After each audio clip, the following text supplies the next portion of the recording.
This is the second video in a series on the analysis of Forex charts leading to successful, high probability trade entries and how to manage those trades.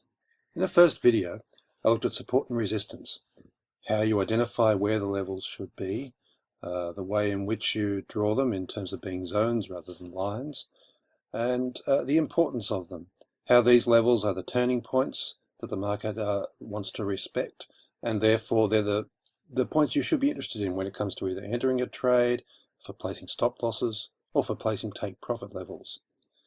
So that's traditional support and resistance that we looked at last week, but there's another element to it, and that's the supply and demand levels, first made popular by Sam Sidham, and they also have a vital role to play.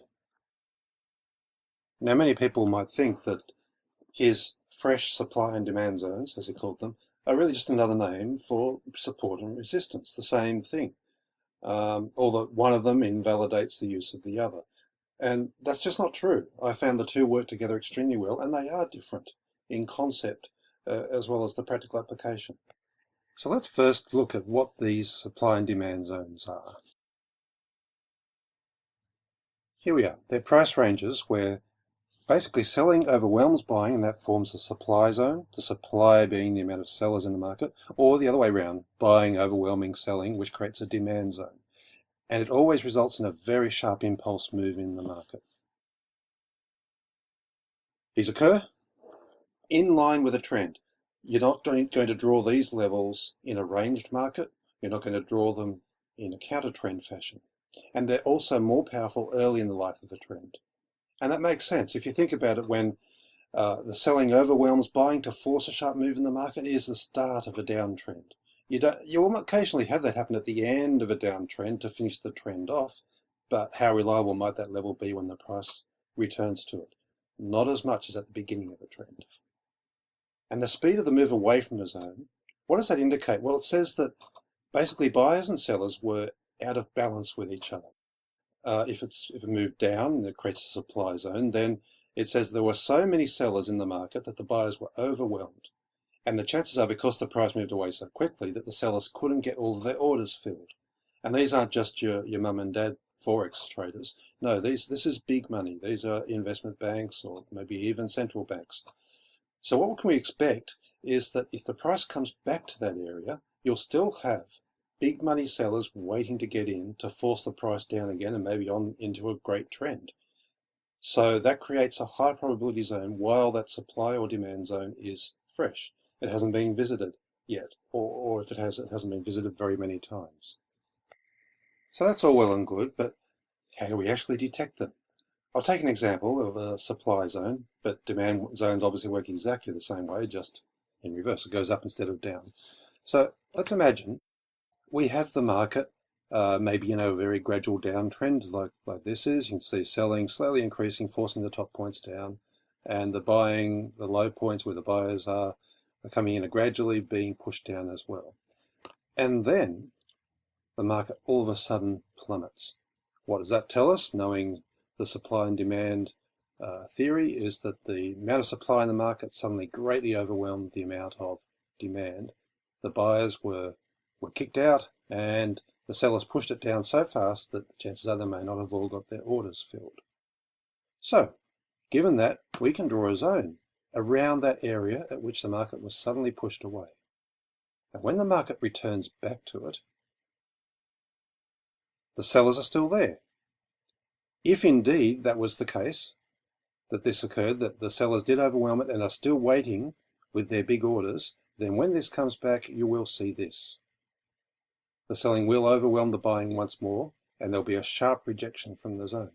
So in other words, these zones, when they're fresh, when they haven't been visited at all yet, or not very often, they provide quite a good high probability area for looking for trade signals. Therefore, you need to be aware of these zones and that they exist. And this is one way in which you can detect these zones. There is another. Here is the price already in a steep downfall, and then the buyers come in and try and hold it, and maybe even start a rally with a retracement or a reversal, but then the sellers come in and overwhelm it again, and the buyers are once again thrown out, and we can surmise that the sellers did not get their fill here either, and therefore we can also create a zone there and expect a similar reaction when the price returns, kicking it away. So just to recap, if there's big money waiting to return to the zone, that's what makes it work. But unlike support and resistance zones, which can gain strength the more often they're visited, the reasoning behind a supply-demand zone means that they become less reliable the more often they're visited. And you can think about it, if there's a massive amount of orders waiting to come in at the market at that point, each time the price comes back to that point, those orders are going to be used up. And there might come a point when those orders aren't there anymore, and the level just ceases to be of meaning to the market. And it's quite interesting that these zones often occur where a support or resistance zone is being broken. Let's take a step out to the charts and see if we can see that in action. This is the daily view of the pound against the US dollar that we looked at last week. Okay, now take a look at this particular resistance level that turned into a support level there. Now I've drawn it as originating from that peak, which is great. It's perfectly valid. Now if we look back in the price, let's look at that steep drop in the market that occurred there. You can see when it got to around this level, the buyers came in and tried to force it. No, we're going to stop the drop here and push it up the other way, and then the selling overwhelmed them. This is exactly the kind of thing we're looking for. And you may notice if we pull this back, that was exactly at that zone. Hence, this is a clear example of a fresh supply zone, that when the market eventually worked its way back to it, it resulted in a steep push away. But it was far less effective the remaining times, and eventually it was quickly broken. Hence illustrating the importance of using these zones, or identifying them so you can use them when they are indeed fresh. But let's look further back. Hello, this was, back here, it was support. And even further back, it was resistance. So this area was actually already of meaning to the market. Further back is another fresh supply zone there, which caused a few pushes away. And back even here, it was temporary support during that previous rally. Can't go any further back because the market's zigzagging through that area too much. So this is the first time the market started to respect this area. What does it mean to actually do all of that tracing back through history? I mean, we know the areas of interest just from there onwards and there, so why should I want to know about the past? Well, the further you look back, the more you can see that the market really does respect that area and how it tends to behave around it. And in this particular case, if there was a hesitation in that area, then during a downtrend or during an uptrend, I could expect quite a good reaction off it when the market came back to it. Let's look even further back, or further out rather. Okay, so we have some higher levels here, created during the steep drop during the GFC. I've expanded that too far. Now, I've drawn one off that point there where it tried to rally, but what do we see right before that point? Let's see if I can just zoom in a bit closer on there. Yes, the price was dropping, it tried to hold. It fell away, it came back, and it steeply fell away. Clear example there of a fresh supply zone. And if you'd known that at the time, you would have been looking for sell entries when the price came back to that zone. And you can see 3 spinning top candles, one after the other. Lots of indecision in the market at that point. And you'd be looking and saying, well, are the sellers loading in here? If they are, the price will fall away. Let me place some sell stop orders, and you would have been very richly rewarded. And was that particular one related to any previous supply or demand levels? It's a bit hard to see without, I'll zoom out instead. Not really. It comes back to over here, and that's just part of a rise, a general rise in the market rather than a significant turning point. So, no, this is a brand new area that was formed from a fresh supply zone that was created there.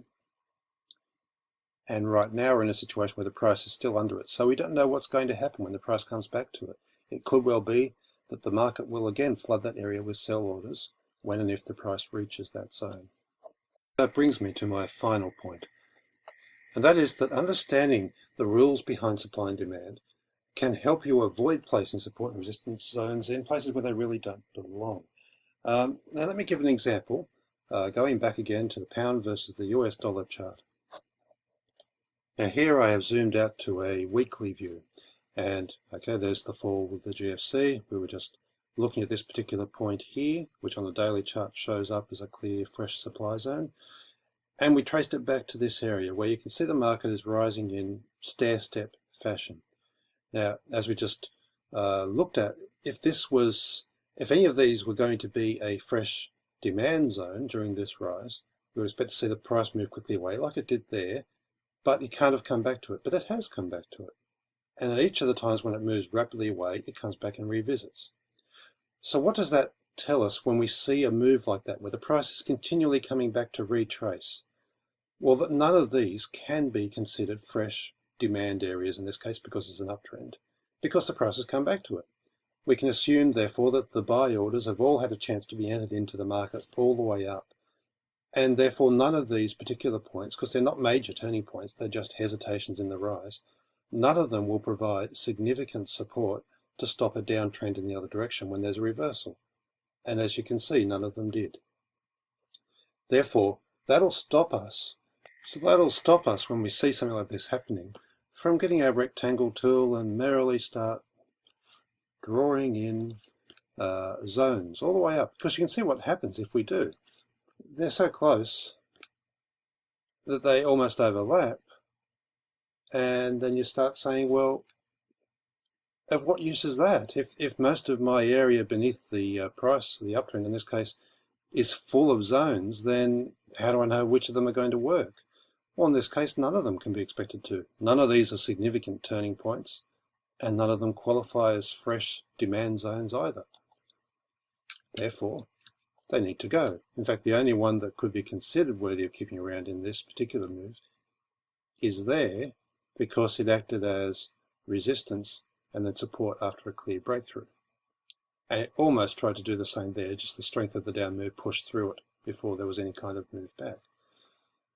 So that basically understanding Seiden's methods of supply and demand will help you place traditional support and resistance levels on areas that were either strong turning points or had previously acted as support and then resistance, or vice versa.